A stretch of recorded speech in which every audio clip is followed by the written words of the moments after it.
Wes, hi everybody, and welcome to another video. Well, and welcome to another review video, my dear friends. Today, we are reviewing, quote-unquote, reviewing Godzilla -1. Godzilla! Oh, yes.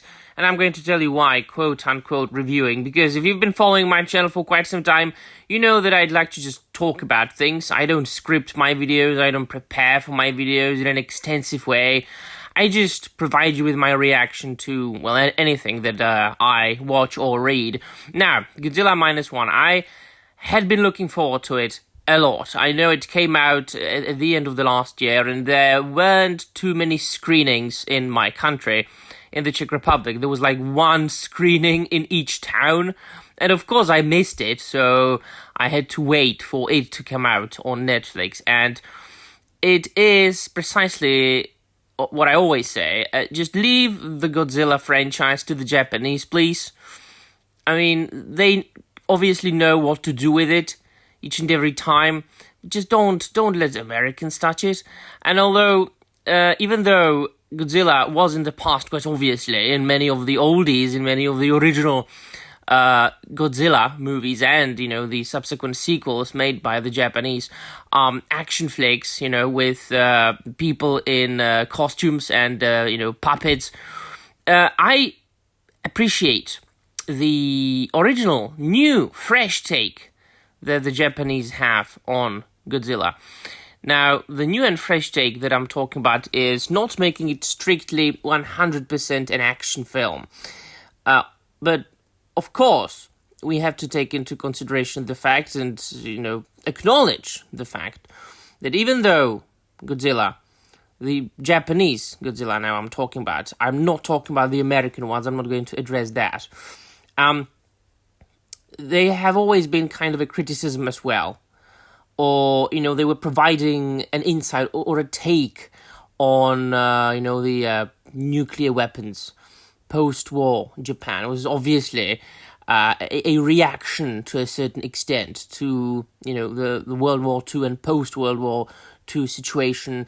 What happened in Japan when, you know, there was a military base of the Americans destroyed, and as a reaction to that, they annihilated 2 entire cities full of citizens. Think of that what you will. So quite obviously, the Japanese reacted to that in a certain way in their media, in their pop culture. And apart from this, of course, they created one of the most famous monsters in the history of movie making, you know, and of course, an entire genre spawned out of it or was made popular, you know, the Kaiju monsters. And this one, Godzilla -1, made, you know, like 2 years ago, was quite obviously also a reaction and criticism to, you know, all this nuclear weapon stuff and war in general, things like that. But also, and you need to probably research the movie a little bit, on that which we lived through a couple of years ago, which was, you know, the pandemic all over the world, when everything was closed and shut down. And quite obviously, the governments were lying to us. There are multiple times in the movie, there's a character who says, yeah, you know, the government is very good at keeping, you know, the truth from us or lying to us. So throughout this entire movie, you can see like many hints and many criticisms on, you know, various social issues and historical issues. But as far as the movie itself, it's brilliant. It's very well made. And of course, we need to mention the fact that it had like tremendously small budget, around, if I remember correctly, $10 to $13 million for a modern movie, modern quote-unquote blockbuster film. It's tremendously low budget, tremendously great movie.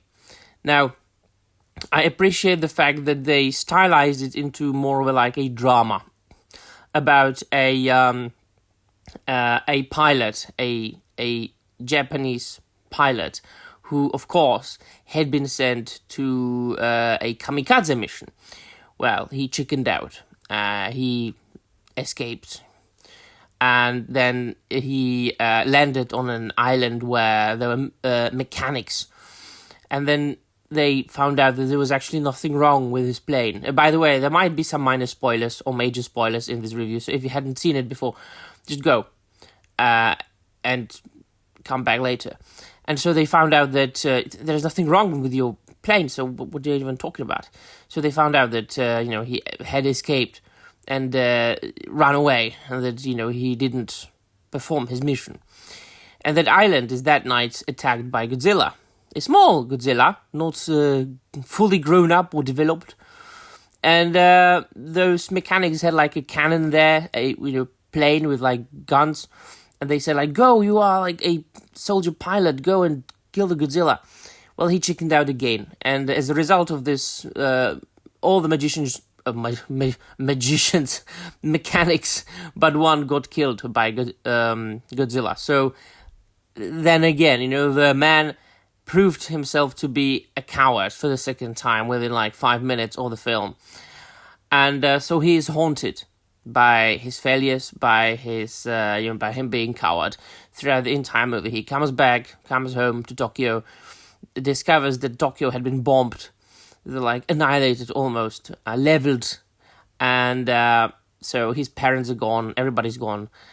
And then he meets a girl who has a baby, but the baby isn't hers. She found it, and she, is taking care of that baby. And so they start living together, not as a husband and a wife, but just, trying to live in the post-war Japan society. Very hard to survive. And still, he's being haunted by multiple things, by his guilt that he cowardly escaped from his kamikaze mission, and that he didn't help the mechanics, but at the same time, haunted, of course, by his experience of seeing the monster there, like a dinosaur-like monster living in the 20th century. What the hell was that about? And then, of course, after nuclear tests performed by the Americans, Godzilla evolved and grew and started, to appear again. And the rest, I'm going to not spoil so much. The gist of the matter is that this movie is also a reimagining, so to speak, of the original 1954 Godzilla. I didn't, before I watched the film, I had not found out, or I had not researched what continuity this falls in. If it's like a prequel to the 1954 Godzilla, might be actually, because it's got a lot of scenes, I would say, that are like direct hints on the original 1954 Godzilla, like the obvious meeting the soldiers and the scientists have, to find out and to say how they are going to defeat the monster. They are not using the destroyer, or they are not calling it this way. I was waiting for it. But the gist of the matter is that it's got many things that are like clear inspiration by the original 1954 Godzilla. And then, of course, if you read about the production, and if you read about the man who made the film, who wrote and directed it, you read about his inspirations and you start seeing them. If you hadn't seen them before you read about it. Now, I had. There's clearly first inspiration, as I said, with the original Godzilla movies, the original Kaiju monster movies, and then, quite obviously, with, of all people, Hayao Miyazaki. I mean, Miyazaki is tremendous in the variety of things, or, subject matters that he is making his animated movies about. One of the genres, or one of the subject matters that Miyazaki is making is like a life story of somebody, in a lot of cases in a post-war society, or in a World War II era. Very often about planes. He loves his aircrafts.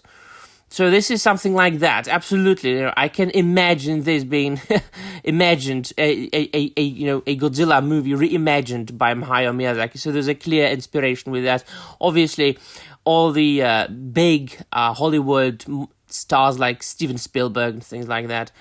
But the other thing that I appreciated, besides it being very well made, very well produced drama with a monster in it, is the special effects. Now, well, man, listen.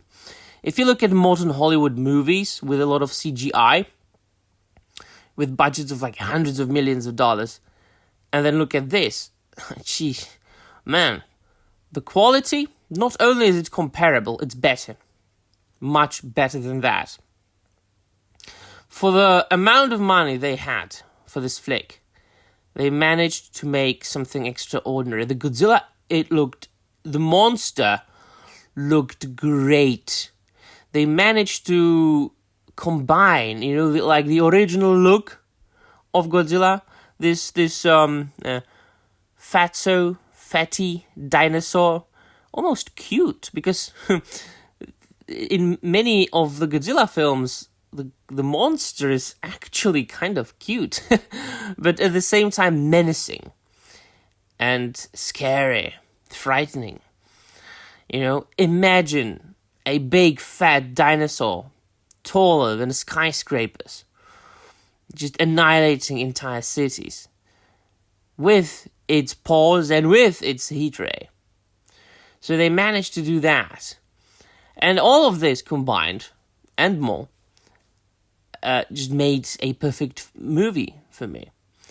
Now, one more thing I have to mention is the soundtrack, which of course they paid homage to the original main theme, which I love and always love to listen to. So there was a smile on my face every time I heard, the original main theme of the Godzilla. And then, once again, as I said, all of this combined, and I must have forgotten about a million things, but it is the way it goes when you make an unscripted video, made a tremendously satisfying experience. It is something new, it is something fresh, but at the same time good, of a franchise that a lot of people love and have been enjoying. So, it has got everything that I wanted, and I got it all. So yeah, let me know in the comments down below what you think, if you've seen it or not, so on and so forth. And that'll be all. Thank you very much for watching, and I'm out of here.